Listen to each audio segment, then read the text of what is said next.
Now we have with us Air Marshall Vir Narayan, who joins us. Air Marshal, good afternoon and thank you for joining us. While we have an eye right now on the border we're expecting that handover to happen anytime soon.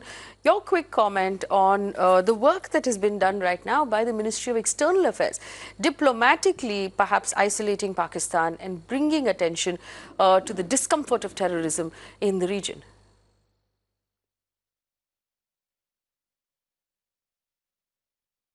Quite right. I think it has been a triumph on the side of diplomacy and certainly on the side of our military action. Yes. The capability shown by the Air Force, the courage shown by our pilot, the manner in which he conducted himself after he was shot down, all these reinforce the confidence of the public in the competence of our Air Force and our dedication. And we are all proud of him. Yes, in fact, I have a question to ask you. I am getting messages from people who are perhaps building the tension, or the tensions building in the nation, for the fact that there has been a delay in that handover. We were initially told to expect it to happen at about noon. We're now being told it might happen about 4:30. Is this normal? Are you at all surprised by the delay? And do you think people should allow the tension to build here? Or should we just allow the people who are handling the situation to just do their jobs? Not at all. I think we should feel pleased. We should be quite happy that our pilot is returning in good time and in good shape.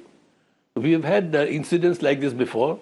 In May 1959, our aircraft was shot down. Wing Commander Rampal and Wing Commander Sengupta were captured, and it took quite some time for them to come back. So we should be, there is no reason to be sort of upset about delays of a few hours here and there in this matter, not at all. And actually, now that you've brought it up, Air Marshal Narayan, there were other instances as well. Squadron Leader Ajay Ahuja, for example, who wasn't returned to us. There have been instances in the past, and the Air Force, is prepared in some way that pilots will be lost across the border. Sometimes pilots eject and wind up on the wrong side of the border. The fact that the Geneva Convention has not always been followed by Pakistan, and this time, like you said, we're getting our pilot back in good time, in just 3 days, is something we should stay focused on. Indeed. In fact, I feel that we must always be prepared to look at the positive side of events, not always take a negative side. We must give Pakistan some credit for returning our pilots soon in good shape and without any belligerent statements. So therefore, I feel we should be happy at this development, and we should, partly of course, Pakistan, it is not only that they're doing it out of generosity or goodwill. There are compulsions, there are pressures, but at the same time, there is also that impulse of accommodation which should be welcomed and in fact reinforced rather than not taken into recognition at all. Well, that's very well said. And Vinay, this is the thing again, and I want to keep reminding our audience of this. We're far more emotional this time because of social media.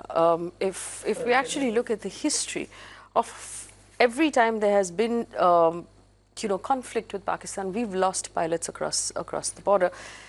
The armed forces prepare for the fact that conflict comes with good days and bad days. You have some wins, you have some losses. But for civilians now on social media, with this outpouring of emotion, perhaps, it's different this time. It is different, and I think on social media especially, outpouring of emotion is also mixed with extreme ignorance, and that is a deadly cocktail. You put it very politely, extreme. Yeah, it's a deadly cocktail, yes. And what distresses me most is this, that we are in a digital age where the same hand phone that is used to do whatever you want to do on a social media can also be used to use something effective called the Google and do some research and find out that a lot of things that people get agitated about are not exactly the things you need to get agitated about. For instance, this so-called delay that people are getting very upset about I don't think there is any case to now suggest that there's something sinister going on. That's not how it works. The process is, there is a paperwork involved. While the paperwork is on, I can guarantee you the officer currently who's in their custody would be, they would be giving him tea, they would be joking, they would be laughing. There's quite a lot of camaraderie that happens as well. It's not as if they would be torturing him or thrashing him right now. This is important. We have been told that he's being accompanied by the Air Force attaché to the High Commission. Yeah. So this is an officer of the Air Force who is based in Pakistan, an officer of our Air Force who's based in Pakistan, who's sitting with him right now. So we know he's safe, we know he's well looked after. Yes, so in every High Commission, whether it is Pakistan's High Commission in India or Indians in Pakistan, you have cultural attaches, you have military attaches, you have all kinds of attaches. You also have some other officers as well who support services, security staff and all, so on and so forth. And in a situation like this, the protocol is that the counterpart, which is the Air Force attache, would perhaps be the right officer to be there at the spot. But it can vary. Like for instance, in Flight Lieutenant Nachiketa's case, in fact, it's a very interesting story of what really happened. In Flight Lieutenant Nachiketa's case, when Nawaz Sharif, much like Imran Khan, announced it in the parliament that they're going to release Nachiketa the next day, there were a lot of press conferences that were happening. In Islamabad, there is this road called the Jinnah Road, where all the major offices are located. And they were holding all the press conferences on the Jinnah Road when the Foreign Office of Pakistan called Partha Sarthi, who was then the Indian High Commissioner to Pakistan, Mr. Partha Sarthi, who's been on our panel many times. Yes. And they told Mr. Partha Sarthi that you come down to Jinnah Road and take him from us because we want him to be handed over to you there. Ironically, Mr. Partha Sarthi refused. He said, I'm not going to take him there because he smelt a rat. And his point was this, that they are calling him to Jinnah House because they want to do this, a bit of a humiliation in front of the whole media by handing him over to me in that full glare. So Mr. Partha Sarthi then sent a message to the Indian Air Force and the government saying that my stand and position on this is that as per the Geneva Convention, he needs to be sent to our High Commission, which is my territory, because the High Commissions are sovereign zones of a nation, and that they have to follow it in the protocol. Ultimately, the Pakistanis had to do that. So they actually buckled and they handed back. So even in this case, they're asking for the handover from what we've picked up to happen during the beating of retreat, which is ceremonial. You have people cheering on either side. There's a lot of media. So they want to ensure that they get as many eyeballs on this handover as possible. So it's an optic issue. I mean, Pakistan has tried to use this as an optic, as a psychological psychops, as they say, to use this as, to present the case that they are peace-loving and they're doing it out of graciousness or whatever. So this is their psychological warfare, and Indians probably know that, and that's why they're not playing ball on a lot of things they're asking actually, what everybody should do is just put your phones down and don't tweet for the rest of the day. And trust the experts, because there are experts who are doing this, and I think we need to trust them. They know their job. Yes, just trust the experts. Stay off WhatsApp, stay off Twitter for the rest of the day. Everything will be fine. Don't worry, there are enough people looking after what's going on. Lieutenant General B.P. Singh joins us. Good afternoon, Lieutenant General. Thank you for joining us. Here's my, obviously, for the people in the services, service officers are aware of the fact that conflict comes with good days and bad days. There are some wins, there are some losses. But right now we have all of India involved in this emotionally on social media. Is it important for us to sort of back off and just let the professionals do their job? Yeah, thank you so much. Professionals, of course, will carry on doing their job, as you were just hearing from the other panelist. And what goes on as far as the country's emotions are concerned, they cannot be stopped. It's a very, very important occasion. And this Abhinandan, he has done us very proud. So what is happening is that the whole country is actually rejoicing his return. The nation is very, very confident the way the government has handled this situation. India actually has emerged very, very strong in the entire incident that has taken place. And what remains to be seen hereinafter is how this process goes further from here. I was just listening to some pieces of External Affairs Minister's speech in OIC. Yes. Brilliant speech. And the way she narrated the whole Islamic world association with India, our relationship with them, our sublime and a very mild culture, our peaceful demeanor, all these things were brought out very, very beautifully by the by Ms. Sushma Swaraj. At the same time, she did not forget to mention what the whole issue is about. The terrorism rising from the soil of Pakistan is the whole focus of this entire incident. And therefore, she made it absolutely uncertain, she made it absolutely sure that the message goes to the world, particularly to the OIC, that India stands for peace, India stands for brotherhood, but at the same time, India will not, repeat, not tolerate terrorism or some kind of radicalism in society. I think that was very beautifully put. As far as the return of Abhinandan is concerned, I have been hearing since morning, he has done a remarkable job while he was in custody of Pak Army. Right from the beginning till he comes to us, he has behaved like a true professional. Of course, I am not talking about his major achievement in the air when he shot down the F-16, which many aircraft manufacturers will be very worried about.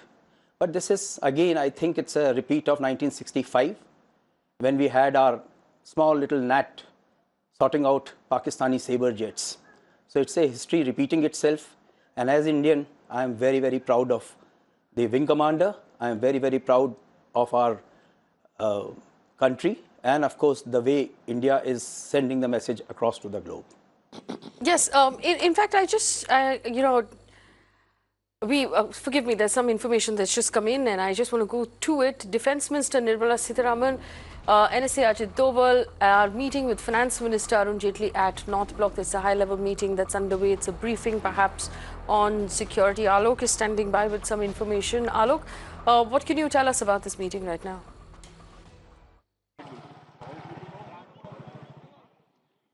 Well, Faye, before this, that Ajit Doval was briefed by the chief of IB and RAW also, that we heard from the sources from the MHA and the department. What he was, that it could be the part of the strategy that because once the wing commander will be released and he will be coming to India, because after reaching him to India, that his debriefing is very important, and that is the part that it happens always. So that is the part, because that is why that IB RAW officials briefed the Ajit Doval also, that where his debriefing could take place, whether it will be the Amritsar or in Delhi, because he will be handed over to his family members also. That is also part of the strategy, whether Air Force officials will be taken over him, who will be taken over him once he will be released from the Pakistan. Right now that North Block is here, and here is the meeting is going on between Nirmala Sitharaman and Finance Minister. They are briefing Ajit Doval. Nirmala Sitharaman are briefing the Arun Jaitley about what the part of the strategy is about. Absolutely. Thank you for that, Alok. I just want to bring in Air Marshall Vir Narayan to tell us what the process would be at this point in terms of the paperwork, in terms of the debrief that happens from the side of the forces. What can we expect as process over the next few hours?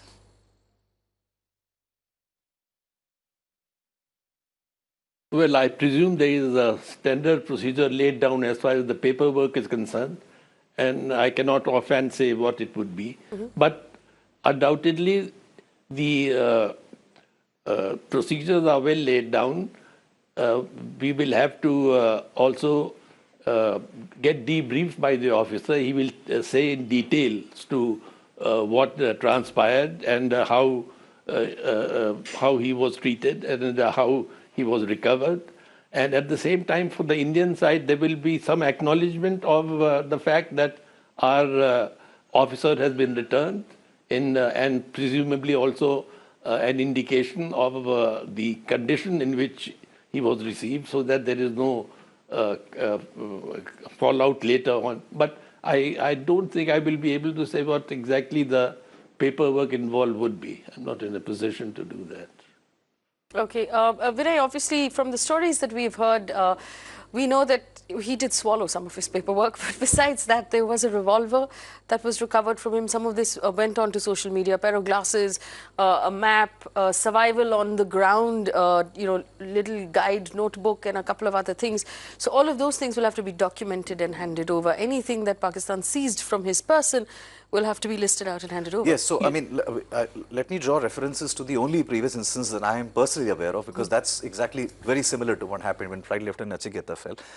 In terms of paperwork, one of the things that definitely happens is, and as Marshal mentioned, one, the officer is always put through a medical test by those authorities, because that's a certification that we handed him over in a fit condition. So there is that medical test that will be done, and those reports will be officially stamped and acknowledged as having declared him fit, because otherwise you can always come back and an enemy country can level an allegation that he was injected with something or there was some tranquilizer put into him. You can have all kinds of allegations. So there is always a mandatory medical check that happens on that side of the border.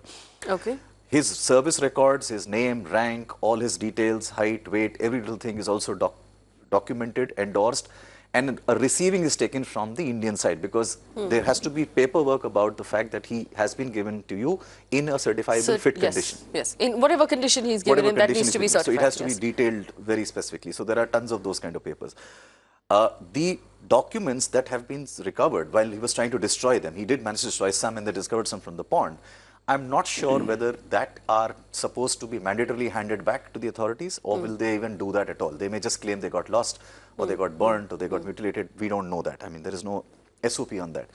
Once that happens, when he comes to the border, there is a book or an entry register which has to be filled up by everybody who's crossing from Pakistan into India. Yes. And vice versa. When an Indian goes across Wagah, the same paperwork happens even at the border level as well. The BSF conducts that operation. And because in this case, Indian citizen is coming from Pakistan into India, the BSF will go through the same paperwork that is done, because it's documented at the gate, at the Atari gate pretty much. And so that is where the slight delay can happen. And as the Air Marshal rightly said, once he's on the Indian side, the family is allowed to meet, of course, because the family has a right to meet him. Yes. But the officer never really is allowed to speak to anyone, including the media, and he's usually taken away for a debrief, because without a debrief in place, unless it's just one line to say, I'm happy to be back or whatever, anything more than that will not be allowed, because he hasn't been put through a debrief, and that debrief is necessary before he's exposed to the public. Like even in the Nachiketa's case, for instance, he finally went and met Prime Minister Vajpayee after he returned, but that was after a couple of days, because they were rebriefing him for a 2-3 day period, and then he went and met the Prime Minister. In fact, I have a quick question of the Lieutenant General. We understand that Pakistan would want to do this during the beating of the retreat at the border. They'd want to make a big, sort of noise about it. Would India be, in your opinion, more interested in doing it quietly, bringing him in through one of the gates, driving him out, not really making a big, a big show of it? Well, beating the retreat, handing over is absolutely no way it can happen, or it should happen. But as far as his handover at the Wagah border is concerned, as the details were just being explained, it will be done in that manner. Of course, there is a lot of media, there are a lot of people around, so it cannot be said that it can be done very quietly, but it will be done in a proper manner as it is supposed to be. And as far as Indian authorities are concerned, there is a well laid down SOP. Those steps will be followed and he will be brought in. That's the way India would like to have it, and this is how it is likely to pan out at the Wagah border. Would you just explain to our audience, please, why you believe that a handover during the beating of retreat is completely a no-no? Well, you just heard about 2 minutes back what Ambassador Pathasathi's response was when Pakistan wanted to make a ceremony for the handing over of another person in their custody. I am sure when this process is taking place, India would not like to have this kind of show being telecasted live and things like that. So that is the reason. Of course, I am not there on the spot and I am not privy to the entire process, how it is likely to pan out. But as a layman, my understanding is that it's a very organized procedure, documentation and other things that has just been explained, which will be followed, and he will be handing over to India. I don't understand what is the reason, why should he be handed over at the time of beating the retreat or something like that. There is no reason for that. And India should not accept it. Yes, Just to add to what the gentleman just said, as per the Geneva Convention, one of the clauses says that the enemy cannot use the officer in custody in a situation where it causes him emotional distress, where you parade him for your own publicity. It actually specifies that, and that's the ground on which Mr. Parthasarathy objected, saying you cannot make a spectacle of the man. So in this case, if they insist on border ceremony to be used, it will be in violation of that particular clause. That you're making a spectacle of a man who's clearly under distress and has gone through emotional trauma of having fallen off from the skies. Yes.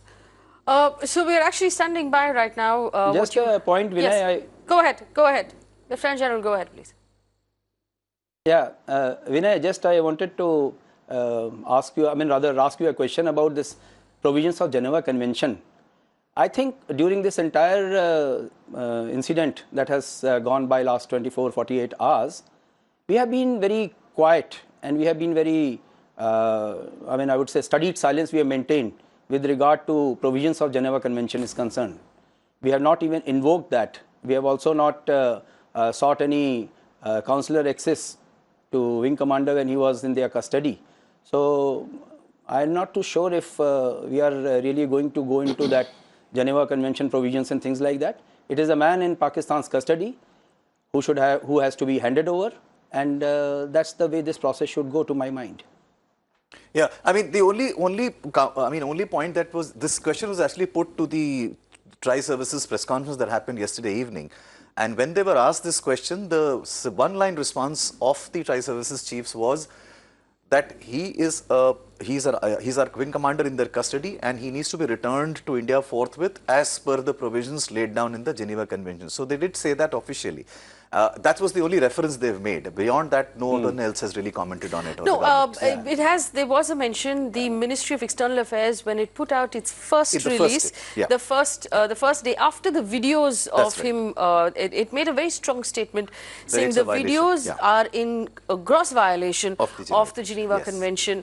What you've done is completely unacceptable, and we strongly object to those videos. So that was the mention, and it was, a lot of analysts told us that although the video might not have been as grave as it was a reminder to Pakistan of the Geneva Convention, saying we're watching you and the whole world is watching you. So it was one country to the other country reminding them. Yes, Faye, that video itself was a very, I would say, nasty psychological operation. Please see the questions that were asked. The question that was, if you remember the audio of the major asking Wing Commander Abhinandan a question, this is the kind of questioning that you do to cause distress to family and friends back home. He said, are you married? Yes. Though this is a very trained question. This is not an untrained, loose question. No officer will ask somebody, are you married or not? He's an officer in custody. Yes. So how is it relevant? How is it relevant? The relevance is that it was meant to create emotional distress back home, and that was their game plan. And we've actually stayed away from talking about the family entirely, but here's something that our audience may not know. If Pakistan was attempting to cause distress to the family, they did no such thing. The officer's father is a very decorated Air Force officer. His wife is a squadron leader who's now retired, who flew helicopters for the Indian Air Force.